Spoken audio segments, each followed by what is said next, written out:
On, guys? It's Berto. I usually do have my partner with me, Carlos, because we have a podcast together. But I said, you know what, man? Why don't I come on here on TikTok, YouTube, make daily content? I talk a lot of sports. I do talk about mainly basketball, but I do talk about football, soccer, baseball. It kind of all just depends on what I'm feeling like or the news. Like when Otani signed with the Dodgers, talked about Otani. When Chiellini retired from soccer like a week ago, I talked about that. So I kind of talk about all the sports, man. And I kind of kept this. I kind of kept my YouTube not a secret, but I haven't told anybody about it. I only told Carlos and my girlfriend Sophie. So if you're one of the 8 subscribers out there that don't know nothing about me, just follow me straight off shorts, TikToks, any of that. I appreciate you guys. I do some edits too.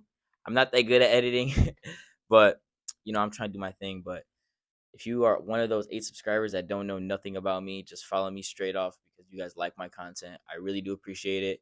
Um, I've never done anything like this before, especially like being by myself behind a camera or in front of a camera. It's kind of weird, but enough of that, man. So I don't know if I'm gonna be posting YouTube videos. I don't know, to be honest. I just make TikToks and I take the TikToks from TikTok and put them on YouTube. So I don't really know, but I really wanted to talk about this topic. So I don't know how long this video is gonna be. I don't even know if I'm gonna post this. But let's get into the topic of the video, man. So today, I think it's very, very good to talk about this topic, just because number one, Pistons are doing terrible right now. I think they lost 23 straight. I believe they're 2-25. They haven't won a game since October. I'm pretty sure.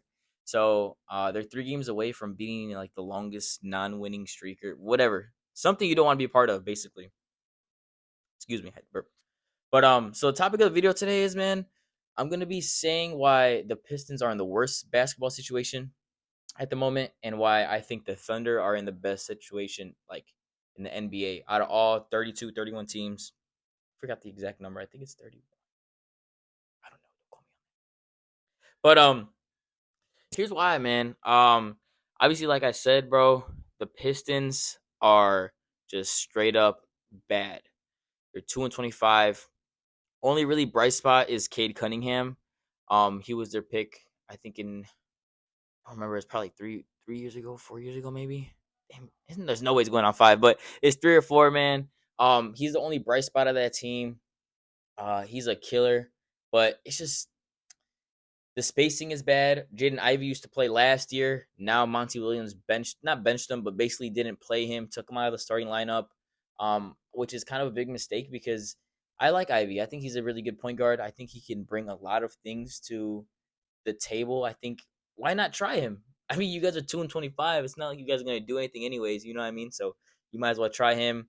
You got Bogey. Or I mean, yeah, sorry, not Bogey. They got Bohan. He can light up the three. Obviously, we know that. I just, I don't, I just don't know. You know, if they want to rebuild, they might as well go ahead and ship Bohan out. But last year, there was reports saying that they got like I think it was 2 or 3 first round draft picks for him in a trade, but they just didn't want to do it. Don't know why. They would have been in maybe a complete different situation now. Maybe they wouldn't be in the worst league or worst situation that I think personally. But they got Bohan. They got James Wiseman, a former second round pick or number 2 pick. Uh, didn't pan out obviously with the Warriors. Not doing anything with the Pistons. I think he averages like 3 points, but it's bad. Like I said, the only bright spot is Cade Cunningham, and even at that, he can't do everything by himself. Obviously, they got Asar Thompson. He's he's gonna be a very good defensive player. I think he's gonna be a all defensive NBA team sooner rather than later. I know he's a rookie, but just his tendencies on defense, I think it's very, very all defensive team like in the NBA. But let's go on to their draft picks. They only got 14 draft picks. I'll read you guys some of their draft picks. We won't really get too far into draft picks as far as kind of going into like 2029, 2030, or 2030, 2029, 2028, all that stuff. Let's talk about this year. It's kind of bad. They only have one pick in this year's, or they only have one pick in this year's draft, 2024 draft, and it's a second rounder. Don't really know what kind of thing you're gonna get from, unless, like I said, they trade Bohan to a contender and then they get a first round pick for this year, or I don't know, next year, 2 years from now. I can see that happening. Obviously, why not go ahead and rebuild? Recently, we seen the Jazz go ahead and say, everyone's touchable. You guys go ahead and get whoever you like. Another thing, how are the Jazz rebuilding after a rebuild? Craziest shit ever. But like I said, they only have a second rounder in this year's draft. Next year, they do have a first rounder in 2025. They could go out and get Cooper Flag, someone. Um Obviously I don't think they're gonna be good next year. So maybe their draft pick is top one, top two, top five. They can go ahead and get Cooper Flag. Maybe he could help switch that organization around. But it's bad. They're in a bad situation when they want to relocate. When a team wants to relocate, guys, it's one of the the team is bad if they want to relocate. I'll be honest. Look at the Chicago White Sox. I'm a Chicago fan, not Chicago White Sox fan, but Chicago White Sox lost 102 games this year. They're thinking about moving to Nashville. That's one of the things that people do when they're doing bad, when they want a fresh start, when something, 2025 first rounder, whatever. 2026 first rounder. They have a 2026 second rounder also. 2027 first rounder, 2027 second rounder. They actually have two second rounders in 2027 and a first rounder in 2028. I just don't see anything going on really with this team. Like we said before, I'm gonna keep harping on it. 2-25. Don't think they can really. I don't know. Pistons are in a bad situation, very very bad situation. What I'm very very excited to talk about though, on the flip side of that, the Thunder being in the best situation possible. You might think, oh, the Celtics are because they have the best starting five. Oh, the Bucks are, they got Giannis and Dame. No, they're not. And I'm here to tell you, if you think that the Oklahoma City Thunder aren't in the best situation in any team out of all across the league, you're insane. Here's why. Let me get into my Stephen A. bag real quick. Feel me? They got Shea. Okay, he's a MVP caliber player. He's a very very good defensive player. I think he averages like a steal a game, steal and a half a game. They got the number 2 pick in Chet. He's crazy. Jill Williams, obviously. They got Lou Dort. He's a 3-and-D guy. Every if you look at every team that's won an NBA championship in the last 5 years, 10 years, they have a guy that's 3-and-D no matter what. Even was PJ Tucker on that Bucks team when they won against the Suns? I think so. Like him. He's not even a 3-and-D. He's just a D. That's pause. Whoa, pause. He's okay. He's just a defensive guy. He can't score. Okay? He's on the team. Why do you guys think PJ Tucker gets picked up on every good team? The Clippers right now, even though he's not playing. He got traded to the Clippers. He's not playing, like I said, but they should find room for him to play because he's a very good defensive player. The 76ers last year when he was on 76ers, he played. The reason he plays, he could play defense. But they got a very, very good squad. Josh Giddey, obviously with the allegations and stuff like that, but he's still a good player.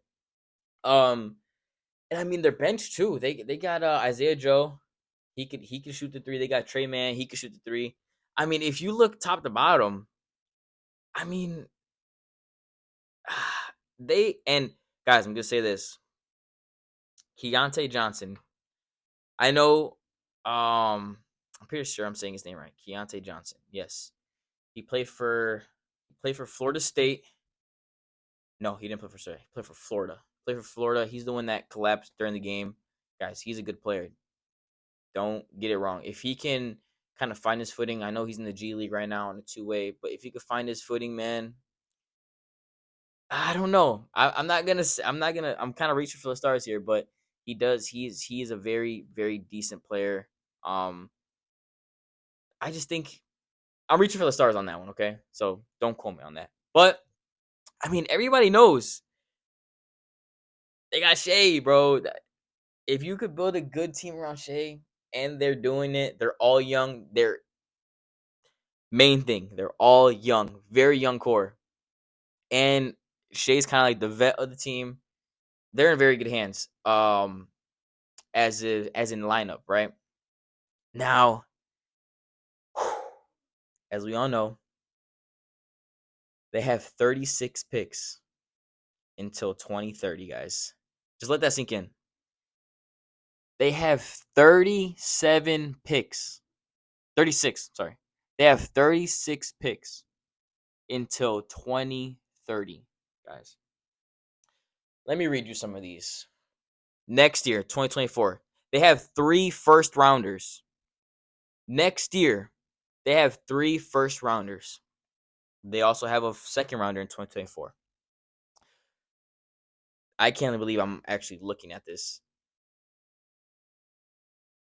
1, 2, 3, 4. They have 4 first rounders in 2025.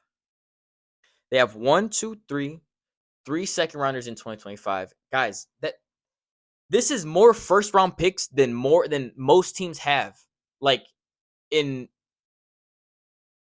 the amount of picks that these guys have in the next 2 years, first rounders, this is as much as some teams have in the next 10 years till 2030. You feel what I'm saying? So it's crazy. I don't know where I left off at. I think it was 2025. So we're going to start 2025. 2025, they have 1, 2, 3 second rounders. 2026, they have 1 first rounder. But they also do have 3 second rounders in 2026. I mean, bro, 1, 2, 3 first rounders in 2027. I mean, I can keep going on and on. Like, bro, they probably have scouts at my godson's games. My godson just turned 12. You know what I'm saying? The Thunder are stacked. Draft capital is not, bro. Tell you right now, they're in the best situation that they can be. Like, obviously the West is stacked right now, and in a good Western conference, they're 17-8. They got Shea.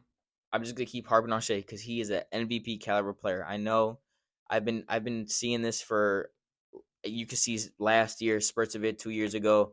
I mean, people in the Clippers organization, they were saying that they shouldn't have even traded Paul George, or they should have traded him for Paul George. Obviously, that's bad. That's probably one of their worst mistakes in most recent time, especially giving up all these picks. I don't even know how many picks they've given up. And I'm gonna say this, guys. If they really wanted to get aggressive, they could really get a lot of superstars. Um, excuse me. Jeez, I just ate. It- They could really get aggressive if they really wanted to. They can get, I don't even know. The only downside of it is obviously it's OKC. They're not really much of a big market. They're kind of more of a medium market than a big market. Um, but man, if this was LA, Chicago, New York, boy, boy, I'm telling you, they would have, and like I said, they can make moves if they want. I know they don't really. I don't think they give up any of their core pieces besides Giddy just because of the recent allegations. But if they can keep this squad together, and I know, like I said before, the Jazz have made everyone tradable. No one's untouchable, including marketing. And I cooked up a trade, guys. I did. It's Davis Bertans. So the OKC will begin with there's Bertans, Josh Giddy, um, a my bad, I forgot it. Those 2 players, a first rounder in 2024, a first rounder in 2026, a first rounder in 2028, and then I believe it was like 2 second rounders, whatever, for Laurie Marketing. As the Jazz GM, I don't know how you could say no to that. You got what you want, draft capital. You got at least 5 picks that you claim Laurie Marketing is worth. You got, although Josh Giddey with the allegations, you got him. He's a good player. He's young also. So if you do decide to keep him, then obviously you give up 1 player for 2 players and 5 picks. I mean, and if you're rebuilding, why keep Laurie unless you get a better package? But if you want draft capital, the Thunder and Jazz make complete sense. The Thunder, if they want to go get aggressive and they want to go get a veteran, a guy that can shoot the 3, a guy that can score, create his own shot, rebound, help Chet, I mean, it's no brainer. It's really a no brainer for OKC. Like I said, they really wanted to go get someone. They can. They got 36 picks until 2030. Like I said, again, they probably got scouts at my godson games. He's 12. 2030, guys. 2030. My godson would probably be in high school by then, college by then. I don't even know. I can't do the math. That's how crazy it is, guys. They have 36 picks. I'm making this. I'm in disbelief, honestly. But that's why I think the Thunder are in the best position. I'm looking long term. Obviously, you can say, like I said before, you can say the Celtics. They got Jason Tatum, Jalen Brown, Derek White, Porzingis. Best five in the starting lineup by far. Best starting five all around. You can say Celtics. Okay. Or I mean, not the Celtics. I'm sorry. What was the other team I'm thinking about? Shit. Down on that TikTok. I'm thinking about. He's like, shit. Shit. Celtics, Bucks. Sorry, Bucks. You got Bucks. They got Giannis. They got Dame. But if you don't think the Thunder are in the best position from now till I'm an old head 2020 2030, then I don't know what's wrong with you guys. Hopefully, like I said, I don't know if I'm gonna post this video. I was kind of nervous. But if you guys watch this whole video, if I do end up posting it, thank you. I don't know how long this was. I don't even know if it was recording. But thank you guys for watching. I'm gonna be probably posting more YouTube videos. I'll definitely be posting TikToks. I don't know about YouTube videos, depending how I think this went or how it goes. But I'm Berto. Thank you guys for watching. Peace.